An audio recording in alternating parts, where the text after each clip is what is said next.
And well, a massive political controversy has broken out over Rahul Gandhi's ISIS comment in an address in Hamburg. Rahul Gandhi said if some people are excluded from the development process, it might lead to a similar situation to that of the creation of ISIS, like we saw in Iraq and Syria. Rahul Gandhi accused the BJP government of excluding minorities and Dalits from the development process in the country. He also questioned the Indian culture, saying that Indian men and women are not equals. BJP has launched a scathing attack on Rahul Gandhi over his ISIS comment. In fact, they would also be holding a news briefing in about an hour from now. Meanwhile, let's listen in to that controversial statement made by Rahul Gandhi.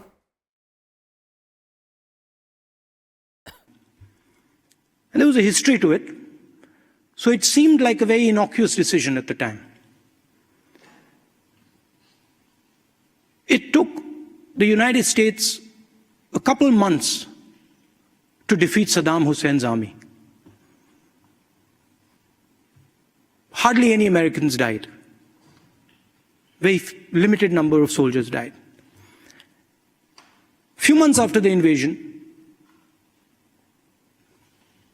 the network that was excluded from jobs in Iraq, the Tikriti tribal network, linked up with the cell phone network in Iraq and with the network of artillery shells that were left in the villages.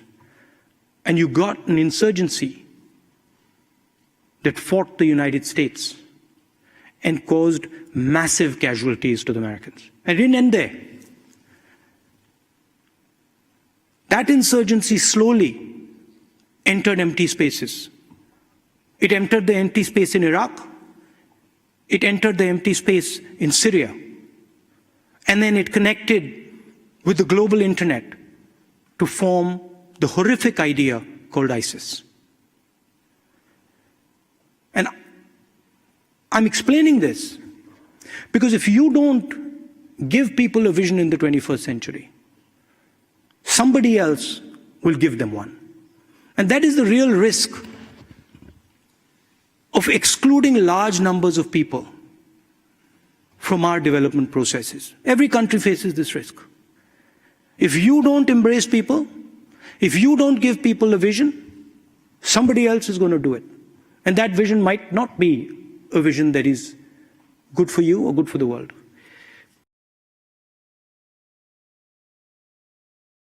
I would disagree with the idea that India is the most unsafe place for women, but I would agree with the idea that the treatment of women in India leaves a lot to be desired. I think there is a huge amount of violence against women in India. A lot of it is visible, a lot of it is on the street.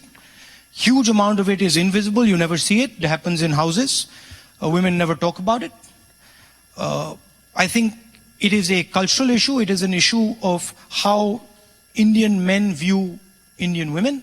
And I think it requires a huge amount of work to fix that problem. That's one component of it. The other component of it is that the level of violence in India, for the reasons I explained earlier, is increasing. And whenever the levels of violence increase, the people who are weakest bear the biggest brunt. So the fact that violence is increasing dramatically in India, women are actually getting a huge share of it. I think it is a tragedy. I think that is the single most important thing that India needs to do, is change the way its men view its women. And I think that is something that frankly is going to take a huge effort, but it is the duty of every single Indian to do it. But from... Sorry, go ahead. But probably from a policy-oriented or as a policy perspective, a couple of things. When I look at political parties, I don't see women representatives. When I look at the House of Parliament, when I look at legislators, I don't see the amount of women that I should. Because if you don't put women in positions of power, you won't shape the laws. You won't get their voice into the system. So I do a lot of work to try and get women into the system, to try and get women into the Congress party, and try and get women into the Lok Sabha, Rajya Sabha, Vidhan Sabha. We are championing right now a bill of reservations for women in parliament. So that should be a big step going forward. And there's a lot that can be done on the policy side. And there's a lot that, frankly, has been done. Even at the lower levels in the elections, places are reserved for women. But at the end of it, it is a cultural issue as well. It is literally the way the Indian male views the woman. He has to start viewing her as an equal. He has to start viewing her with respect. He has to start treating her with respect. And I'm sorry to say that he doesn't. And Aishwarya Kapoor, our political editor, now joining us on the phone line. Aishwarya, are these even the kind of statements that a PM aspirant should be making? How is the BJP reacting to it? Because Rahul Gandhi is clearly justifying the formation of ISIS by saying something like this.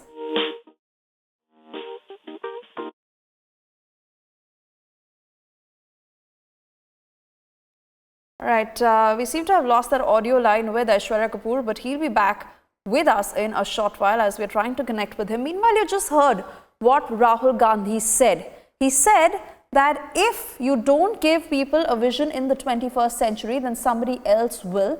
So, in short, he is trying to blame the present government for India lacking vision. And he says that if this situation continues, then we could witness a similar situation to that of Syria and Iraq and the formation of ISIS in India. And Aishwarya Kapoor is back with us on the phone line. Aishwarya, it is shocking to hear these kind of statements from somebody like Rahul Gandhi, who's a PM aspirant.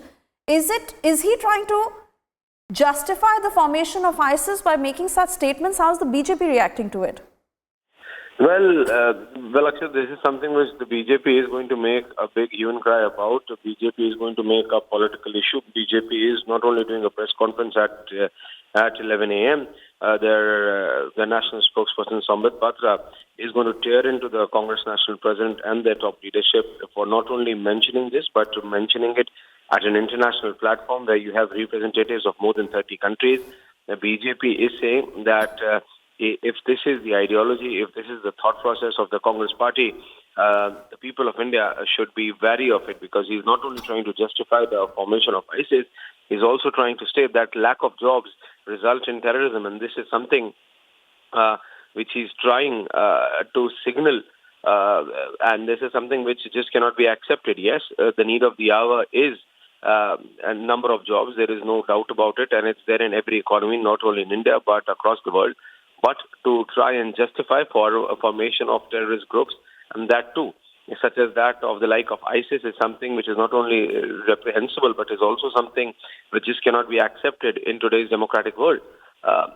ISIS has been known for the kind of heinous crimes they have been committing, not only in Afghanistan, Iraq, but across the world. And this is something which cannot be accepted from an individual, as you just said, who is a prime minister aspirant of India.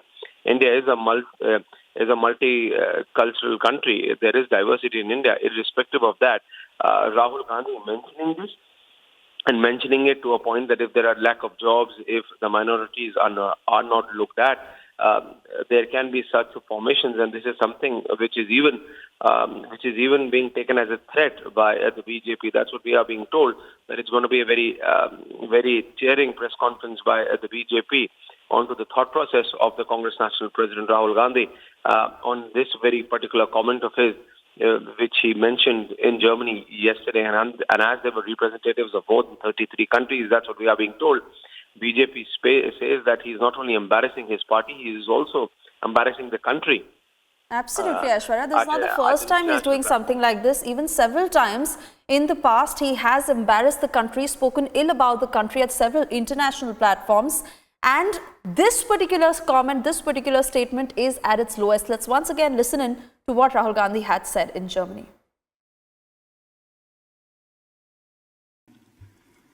And there was a history to it. So it seemed like a very innocuous decision at the time. It took the United States a couple months to defeat Saddam Hussein's army. hardly any Americans died. Very limited number of soldiers died. Few months after the invasion, the network that was excluded from jobs in Iraq, the Tikriti tribal network, linked up with the cell phone network in Iraq and with the network of artillery shells that were left in the villages. And you got an insurgency that fought the United States and caused massive casualties to the Americans. And it didn't end there. That insurgency slowly entered empty spaces. It entered the empty space in Iraq. It entered the empty space in Syria. And then it connected with the global internet to form the horrific idea called ISIS. And I'm explaining this because if you don't give people a vision in the 21st century, somebody else will give them one. And that is the real risk of excluding large numbers of people from our development processes. Every country faces this risk. If you don't embrace people, if you don't give people a vision, somebody else is going to do it. And that vision might not be a vision that is good for you or good for the world.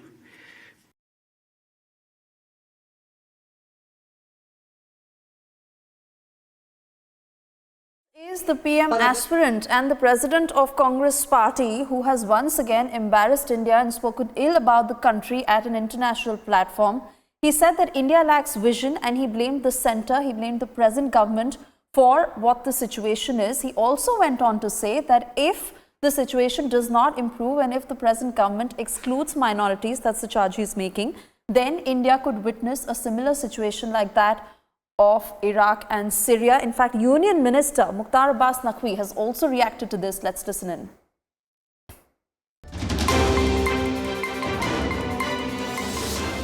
जी का कोई vision नहीं है और अगर कोई vision नहीं हुआ तो अब आईएसआई विजन देगी। देखो भैया, एक बात आपको समझना चाहिए कि राहुल गांधी जी कांग्रेस के प्रेसिडेंट तो बन गए, लेकिन उन्हें ये नहीं समझ में आ रहा है कि देश के गांव, गरीब, किसान, कमज़ोर तबके क्या चाहते हैं और देश में किस तेज़ी के साथ तरक्की की धारा बही है। उन्हें ये नहीं समझ में आ रहा है कि देश में अगर आप ये देश को धमकी देंगे कि अगर जो है वो ये नहीं हुआ तो आईएस पैदा हो जाएगा। अरे ये देश वो देश है जिसने आईएस को पूरी तरह से नष्ट नाबूद किया, तबाह किया, उनकी साजिशों को सफल होने नहीं दिया है। न केवल आईएस, आपको याद होगा जब पहले अलकायदा हुआ करता था, पूरी दुनिया में अपनी जड़ें जमा रहा था, उस समय विदेश में वो जड़ें जमाने में सफल नहीं हुआ था। और इस 50 आप अगर ये अपने 50 सालों का लेखा जोखा और हिसाब किताब दे रहे हैं राहुल गांधी जी, तो हमें कोई इसमें वो नहीं है कहना। लेकिन 50 महीनों में मोदी जी के शासनकाल में चाहे आतंकवादी हों, चाहे अलगाववादी हों, चाहे दंगाई हों, ये सारी ताकतें जो है वो नष्ट नाबूद हुई हैं, तबाह हुई हैं, हतोत्साहित हुई हैं और उनके जो शैतानी साजिशें थीं वो पूरी तरह से असफल हुई हैं। अगर इसको लेकर के उन्हें दर्द है राहुल गांधी जी को, तो मुझे लगता है ये दर्द ठीक नहीं है, एक चीज़। दूसरी चीज़ ये कि राहुल गांधी जी को या कांग्रेस पार्टी को देश में ऐसी कोई बात नहीं कहनी चाहिए, ऐसा कोई माहौल खड़ा करने की कोशिश नहीं करनी चाहिए जिससे कि आतंकवादियों के हौसले बुलंद हों और आतंकवादियों को कुचलने वाले और आतंकवादियों का खात्मा करने वाले लोगों को जो के हौसले पस्त हों।